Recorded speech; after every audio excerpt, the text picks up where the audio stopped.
ଓମ୍ ଶାନ୍ତି। ସଦ୍ଗୁରୁ ପରମାତ୍ମା ନିରାକାର ଶିବ ବାବାଙ୍କର ସତ୍ ଶିକ୍ଷାକୁ ଗ୍ରହଣ କରି ନିଜ ଜୀବନକୁ ପରିବର୍ତ୍ତନ କରିବା ସହିତ ସାରା ବିଶ୍ୱକୁ ପରିବର୍ତ୍ତନ କରିବାର ମହାନ କାର୍ଯ୍ୟରେ ନିଜକୁ ସାମିଲ କରିଥିବା ମହାନ ଶ୍ରେଷ୍ଠ ଆତ୍ମାମାନଙ୍କୁ ସଦ୍ଗୁରୁବାରର ଶୁଭ ସକାଳରେ ଈଶ୍ୱରୀୟ ଶୁଭ ଅଭିନନ୍ଦନ, ସୁସ୍ୱାଗତମ, ସୁପ୍ରଭାତ। ଗୋଟିଏ ଛୋଟିଆ କାହାଣୀରୁ ଆଜିର ପ୍ରଭୁଚିନ୍ତନର ଆଲୋଚନାର ଶୁଭାରମ୍ଭ କରିବା। ଅନେକ ଦିନ ତଳର କଥା। ଗୋଟିଏ ଛୋଟିଆ ଅଞ୍ଚଳରେ ପ୍ରତ୍ୟକ୍ଷ ଦେବୀଙ୍କର ମନ୍ଦିରଟିଏ ଥିଲା। ସେଥିପାଇଁ ପ୍ରତ୍ୟହ ସେଠାରେ ଭିଡ଼ ଲାଗି ରହୁଥିଲା। ମନ୍ଦିର କମିଟି ଦ୍ୱାରା ନିର୍ଦ୍ଧାରିତ ନିୟମ ଅନୁସାରେ ମନ୍ଦିରର 500 ମିଟର ପରିଧି ଭିତରେ କମିଟି ଦ୍ୱାରା ସ୍ଥିରୀକୃତ ଏବଂ ସ୍ୱୀକୃତିପ୍ରାପ୍ତ ଦୋକାନମାନ କେବଳ ରହିପାରିବ। ସେଥିପାଇଁ ଦୋକାନ ପାଇଁ ପ୍ରାର୍ଥୀ ଆହ୍ୱାନ କରାଯାଇଥାଏ ପ୍ରତିବର୍ଷ। ସେ ବର୍ଷ ଜଣେ ଚତୁର ବ୍ୟକ୍ତିଙ୍କର ସାହାଯ୍ୟକ୍ରମେ ଜଣେ ସାଧାରଣ ଗରିବ, ଯାହାର ରୋଜଗାରର ଅନ୍ୟ କୌଣସି ପନ୍ଥା ନଥିଲା, ତାଙ୍କୁ ହିଁ ଭୋଗ ଦୋକାନର ଦାୟିତ୍ୱ ମିଳିଥିଲା। ହେଲେ ଜଣେ ପ୍ରତିପତ୍ତିଶାଳୀ ବ୍ୟକ୍ତି ସେଇଟିକୁ ନେବା ପାଇଁ ମସୁଧା କରିଥିଲେ।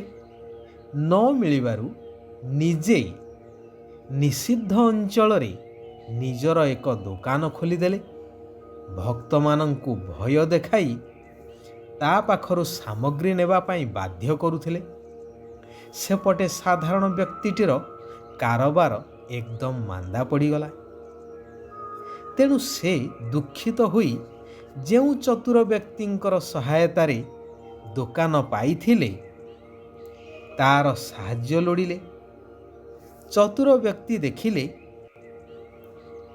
ତଥାକଥିତ ବ୍ୟକ୍ତି ଜଣକ ପ୍ରତିପତ୍ତିଶାଳୀ ଏବଂ ଅସାମାଜିକ ଶ୍ରେଣୀର ଲୋକଟିଏ। ତେଣୁ ତା ସହିତ ଝଗଡ଼ା ତ କରିହେବ ନାହିଁ। ସେଥିପାଇଁ ଚିନ୍ତା କରି ମନ୍ଦିର କମିଟିର ସୁପାରିଶ କ୍ରମେ ମନ୍ତ୍ରୀଙ୍କର ଦ୍ୱାରସ୍ଥ ହେଲେ ଏବଂ ସରକାରଙ୍କର ହସ୍ତକ୍ଷେପ ଫଳରେ ତଥାକଥିତ ବ୍ୟକ୍ତିର ଦୋକାନକୁ ଉଠେଇ ଦିଆଗଲା। କଥାରେ ଅଛି, ମୂଳୁ ମାଇଲେ ଜୀବ ସରି ଦେବଙ୍କ ସଙ୍ଗେ କିମ୍ପା କଳି। ଏଠାରେ ବୁଦ୍ଧିମାନର କାର୍ଯ୍ୟ ହେଉଛି କି ସମସ୍ୟାର ଉତ୍ପତ୍ତି ସ୍ଥଳକୁ ଜାଣି ତାର ନିରାକରଣ ବ୍ୟବସ୍ଥା କରାଗଲେ ସହଜରେ କାର୍ଯ୍ୟ ସିଦ୍ଧ ହୋଇଥାଏ।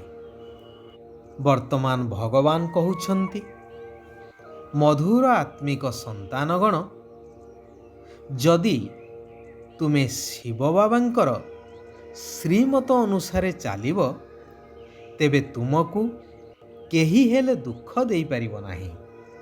କାରଣ ଦୁଃଖ କଷ୍ଟ ଦେଲାବାଲା ହେଉଛି ପାଞ୍ଚବିକାର ରୂପକ ମାୟା ରାବଣ, ଯିଏକି ଶ୍ରୀମତ ଆଧାରର ସ୍ଥାପିତ ରାଜ୍ୟରେ ଅର୍ଥାତ୍ ନୂତନ ସତ୍ୟଯୁଗୀ ସ୍ୱର୍ଗ ଦୁନିଆରେ ରହିପାରିବ ନାହିଁ।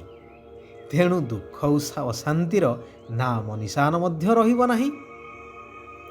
ସେଥିପାଇଁ ଏହି ଜ୍ଞାନ ଯଜ୍ଞରେ ଦେହ ସହିତ ଯାହା କିଛି ବି ଅଛି ସେ ସବୁକୁ ଆହୁତି ଦେଇଦେବାକୁ ହେବ।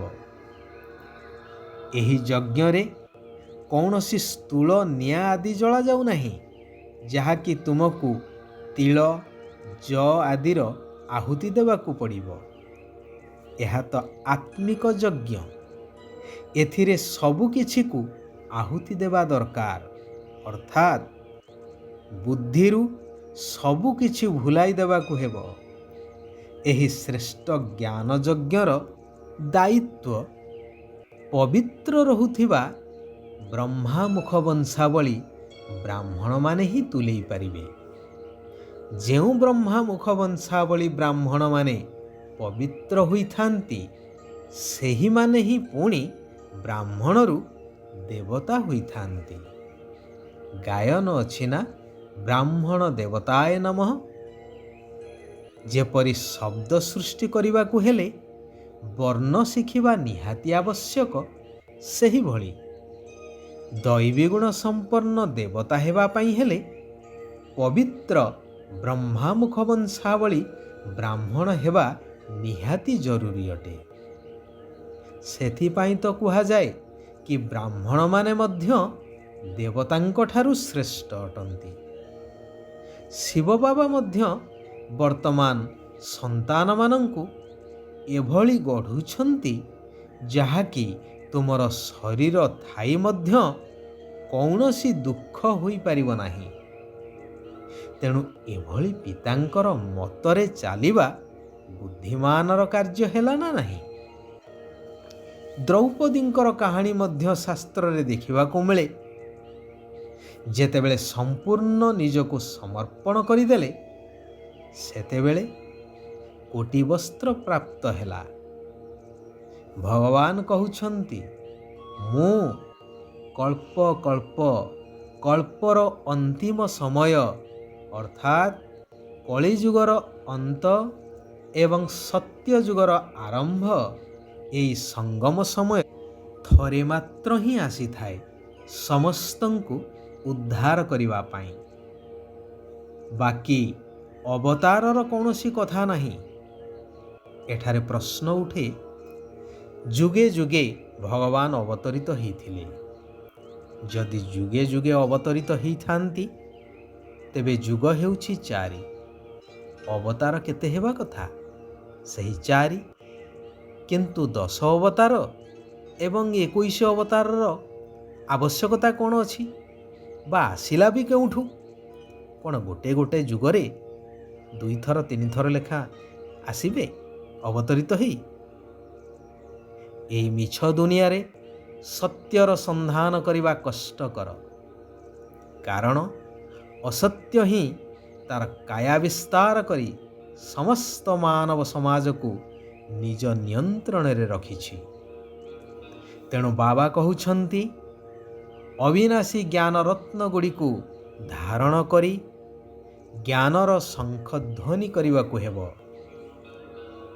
ସାରା ବିଶ୍ୱର ଆତ୍ମାଙ୍କ ପାଖରେ ଏହି ସତ୍ୟ ଜ୍ଞାନକୁ ପହଞ୍ଚେଇବା ଦରକାର।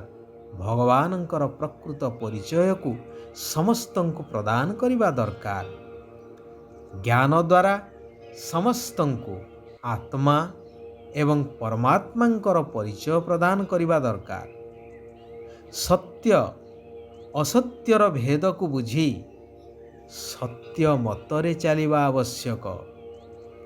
କୌଣସି ବି ବେନିୟମ କାର୍ଯ୍ୟ କରିବା ଅନୁଚିତ। ବୁଦ୍ଧିକୁ ବ୍ୟସ୍ତ ରଖିବାର ବିଧି ଦ୍ୱାରା ବ୍ୟର୍ଥକୁ ସମାପ୍ତ କରୁଥିବା ସଦା ସମର୍ଥ ଆତ୍ମା ହୁଅ। ସେଥିପାଇଁ ପ୍ରତିଦିନ ଅମୃତ ବେଳା ବା ବ୍ରାହ୍ମ ମୁହୂର୍ତ୍ତରେ ନିଜର ଦିନଚର୍ଯ୍ୟା ଯେପରି ତିଆରି କରୁଛ, ସେହିପରି ନିଜର ବୁଦ୍ଧିକୁ ବ୍ୟସ୍ତ ରଖିବାର ସମୟ ସାରଣୀ ପ୍ରସ୍ତୁତ କର କି କେଉଁ ସମୟରେ କେଉଁ ଶକ୍ତି ଦ୍ୱାରା କେଉଁ ବିଘ୍ନକୁ ମୁଁ ପରାସ୍ତ କରିବି ବା ବିଦାୟ ଦେବି।